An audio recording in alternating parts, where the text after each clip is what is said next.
Welcome to Mindset Mondays, the weekly bite-sized podcast designed to build a happier, healthier headspace. Think of it as a learning snack for your morning commute to set your week up right. I'm Mark Holloway, and today's episode is one I think a lot of us know we should be doing, but very few of us actually do, and certainly with any real intention. Last episode we talked about gratitude, and one of the things that came out of that episode was the idea of slowing down and actually attending to your experience, savouring it, letting the good things register rather than just sliding past them. Today we're going a step further, because if gratitude is about attending to the good, reflection is about attending to everything. The wins, the struggles, the patterns, the moments that taught you something, and the ones you almost missed entirely. Reflection is one of the oldest and most well-evidenced practices in human development. It's also one of the most consistently underused, particularly by busy people, people with full lives, people who are always moving on to the next thing. In other words, most of us. Today, we're covering what reflection actually is, why the research shows it makes such a profound difference, and how to do it in a way that actually works, and 2 actionable shifts for the coming week. Let's get into it. Let me start by clearing up what reflection isn't, because I think there are a few misconceptions that put people off before they start. Reflection is not rumination. Rumination is the repetitive circular replaying of negative events, the mental loop of why did that happen, why did I do that, what's wrong with me, that goes nowhere and produces nothing except more distress. Research consistently links rumination to anxiety and depression, and that's not what we're talking about. Reflection is also not journaling necessarily, though journaling can be a vehicle for it. You can reflect on a conversation, on a walk, sitting quietly with a coffee, or through any structured practice that gives you space to process experience. What reflection actually is at its core is this: the deliberate act of examining your experience in order to extract meaning, learning, and direction from it. The philosopher John Dewey, one of the great educational thinkers of the 20th century, made a distinction that I think is fundamental. He said, "We do not learn from experience, we learn from reflecting on experience." That single sentence contains something really important. Experience alone doesn't teach you very much. The person who makes the same mistake repeatedly isn't lacking experience, they're lacking reflection. The person who works hard for years without getting significantly better isn't necessarily lacking effort. They may be lacking the deliberate processing of what the effort is producing. Experience is raw data. Reflection is what turns it into meaning. The scientific case for reflection is both robust and surprisingly broad, touching on performance, well-being, leadership, creativity, and learning.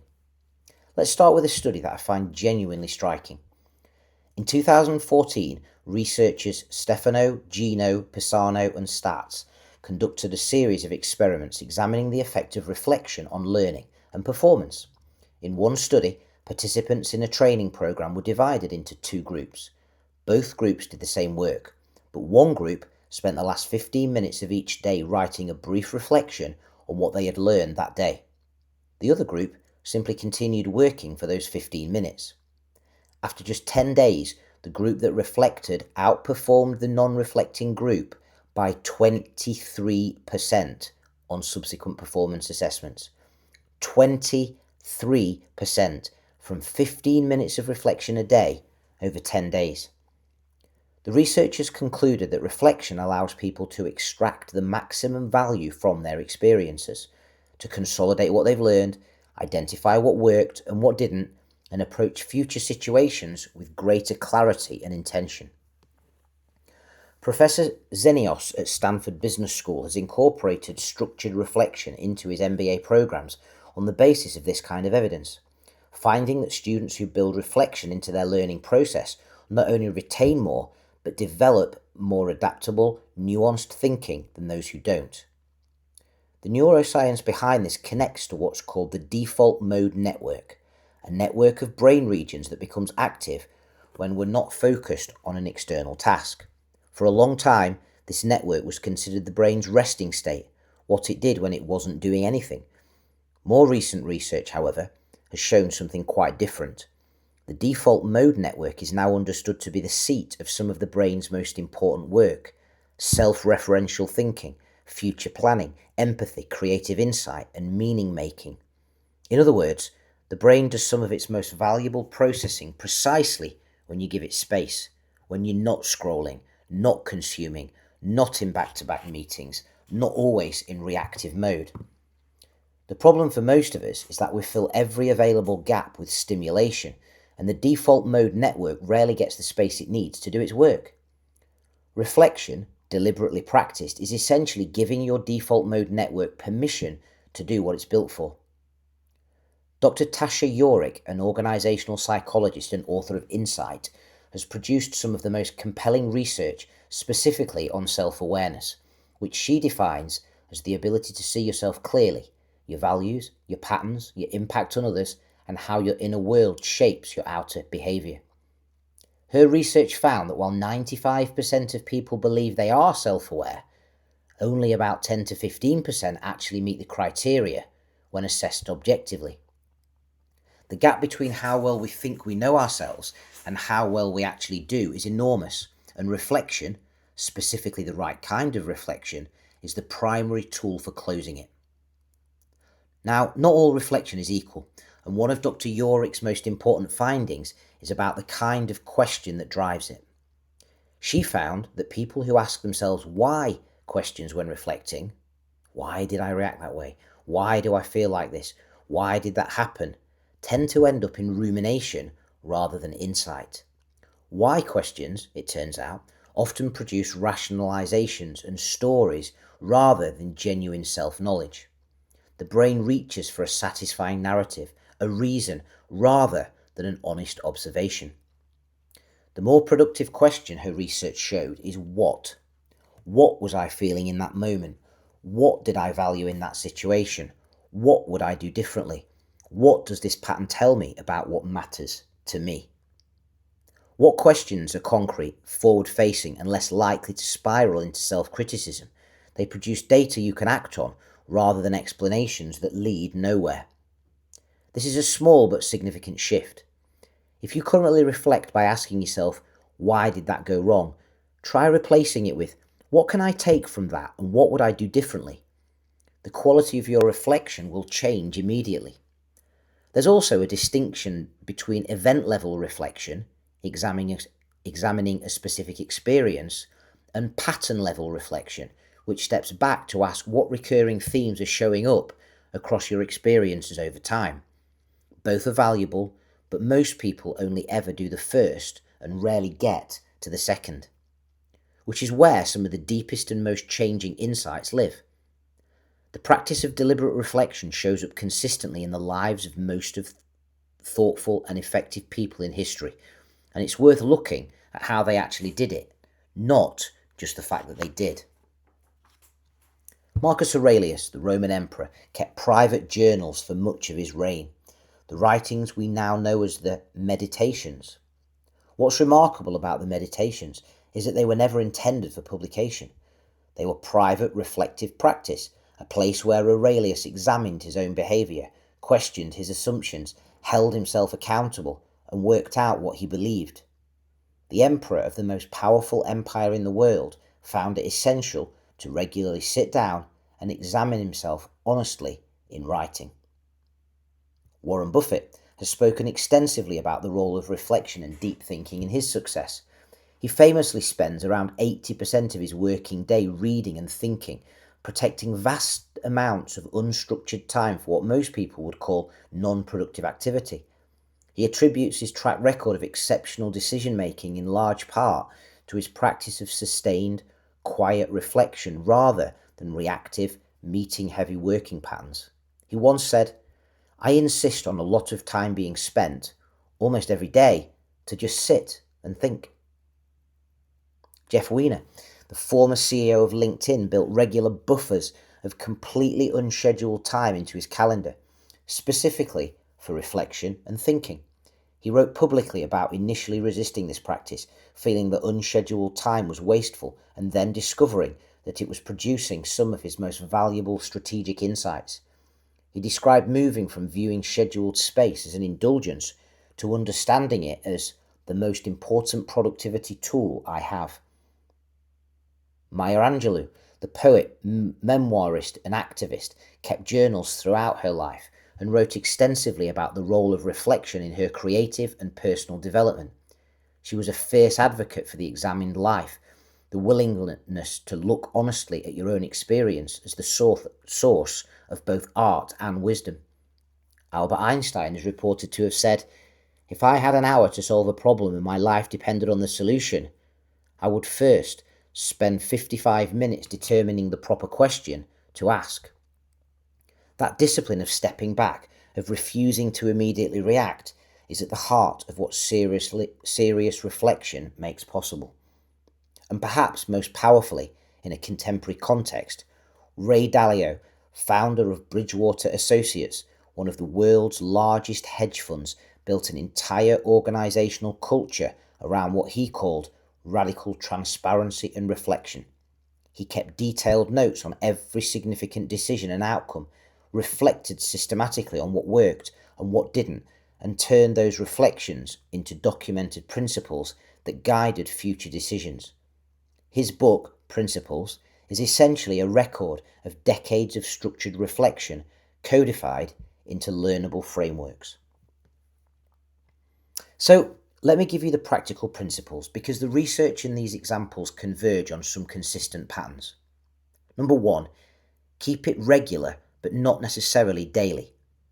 Daily reflection can be valuable, but it can also become superficial if it's rushed or treated as a checkbox. Weekly reflection, perhaps on a Sunday evening or Friday afternoon, often produces deeper insights because you have a meaningful span of experience to examine. Some people find a short daily check-in combined with a longer weekly review works well. 2. Use prompts, not blank pages. Sitting down to reflect with no structure tends to produce either rambling or nothing at all. Good prompts give your thinking direction. A few that the research suggests are particularly productive. What went well this week and why? What didn't go as planned and what would I do differently? What am I currently avoiding and why? What patterns am I noticing across this period? What did I learn about myself? 3. Prioritize what over why. As Dr. Yorick's research makes clear, what questions produce actionable insight, why questions produce stories. Move toward that. 4. Write it down. Verbalizing your reflections internally is useful, but putting them in writing consistently produces better outcomes, because writing forces clarity and specificity. You can't stay vague in writing the way you can in thought, and the act of constructing sentences about your experience is itself a meaning-making process. 5. Look for patterns, not just events. After a few weeks of regular reflection, start scanning across your entries. What's recurring? What themes keep appearing? Where do you consistently feel energized and where do you consistently feel drained? Pattern recognition at this level is where the deepest self-knowledge lives. So, here are your 2 mindset shifts for the coming week. Mindset shift 1, the weekly review. 15 minutes, 5 questions. At some point this week, I'd suggest Friday afternoon or Sunday evening, a natural boundary moment in the week. Set a timer for 15 minutes and work through these 5 questions in writing. Don't overthink them. Write whatever comes first. Question 1. What went well this week? Question 2. What didn't go to plan and what would I do differently? Question 3. What did I learn about my work, about other people, about myself? Question 4. What am I currently avoiding and what's one step I could take toward it? Question 5. What do I want to carry forward into next week? And that's it. 15 minutes, 5 questions in writing. The Di Stefano study found a 23% performance improvement from 15 minutes of daily reflection over 10 days. Imagine what a consistent weekly practice builds over months and years. You're not journaling, remember, for the sake of it. You're extracting the maximum value from your experience rather than just moving on to the next week with the same patterns intact. Mindset shift 2, the pattern scan. If you already have any kind of reflection or journaling practice, or even if you don't, I want you to try this once this week. Think back over the last 3 to 4 weeks, not in detail but broadly, and then ask yourself 3 pattern level questions. Question 1, where have I consistently shown up well? Question 2, where have I consistently struggled or held back? And question 3, what does that pattern tell me about what I currently value and what I might need to change? Pattern level reflection is a different quality of insight from event level reflection. You're no longer asking what happened on Tuesday, you're asking who am I being consistently, and is that who I want to be? It's the kind of question that the examined life is built on, and it only becomes available to you when you've created enough space and enough honesty to actually look. So let's round this episode up. John Dewey told us we don't learn from experience, we learn from reflecting on experience. The research from Stefano and her colleagues put a number to it. 15 minutes of deliberate reflection a day produced a 23% performance advantage in 10 days. Dr. Tasha Yorick showed us that the gap between how self-aware we think we are and how self-aware we are is actually vast, and that reflection is the primary tool for closing it. The busiest, most productive people in the world, from Marcus Aurelius to Warren Buffett and Ray Dalio, have consistently found ways to protect space for deliberate, honest self-examination. Not because they had more time, but because they understood that without it they were just accumulating experience rather than extracting wisdom. Experience is raw data. Reflection is what turns it into growth. This week, do the 15-minute weekly review, try the pattern scan. Give your best thinking a moment to catch up with your life. Start Monday strong and let that momentum carry you forward. Thank you for listening. If this episode resonated, share it with one person who might benefit from slowing down and looking inward a little more. And I'll see you next Monday.